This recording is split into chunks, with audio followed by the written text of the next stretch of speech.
দেশ ও জাতির ওপর বিভৎসতার কলঙ্ক এঁকে দিয়ে না ফেরার দেশে চলে গেল ৮ বছরের ছোট্ট শিশু আসিয়া। সঙ্গে দিয়ে গেল লজ্জা আর অপরাধের গ্লানি। ছোট্ট মেয়েটি মৃত্যুর কোলে ঢলে পড়বার আগে যে যন্ত্রণা পেয়ে গেছে তা পুড়িয়ে দিয়েছে লক্ষ কোটি মানুষের হৃদয়। তাই ছোট্ট আসিয়ার মৃত্যুতে সামাজিক যোগাযোগ মাধ্যম ভাসছে দুঃখের সাগরে। দেশজুড়ে নেমে এসেছে শোকের ছায়া। মৃত্যুর সংবাদটি ছড়িয়ে পড়ার সঙ্গেই ধর্ষকদের সর্বোচ্চ শাস্তি মৃত্যুদণ্ড চেয়ে সোশ্যাল মিডিয়ায় স্ট্যাটাস দিচ্ছেন সকল শ্রেণী পেশার মানুষ।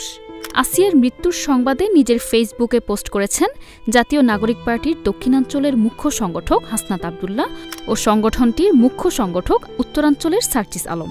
তারা উভয়ই একই স্ট্যাটাস দিয়েছেন। তারা স্ট্যাটাসে লিখেছেন, আমাদের বোন আসিয়া আর নেই। আসিয়ার ধর্ষণের বিচারের মাধ্যমে বাংলাদেশের ইতিহাসে ধর্ষকদের শাস্তির এক দৃষ্টান্ত স্থাপন হোক।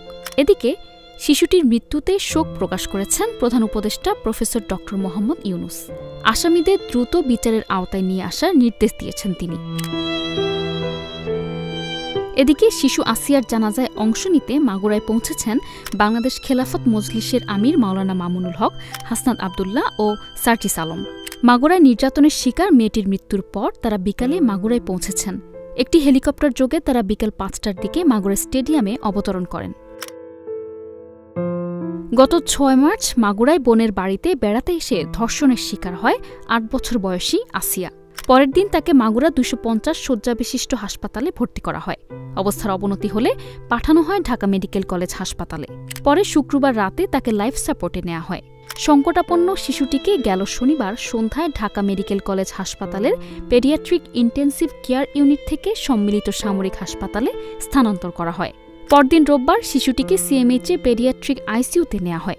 পুরো দেশ দোয়া করেছিল শিশুটি যেন সুস্থ হয়ে ফিরে আসে, কিন্তু শেষ পর্যন্ত জীবনযুদ্ধে হেরে গেল আসিয়া। ফেরানো গেল না তাকে, চলে গেল না ফেরার দেশে। Stella, news desk, hello Bangla.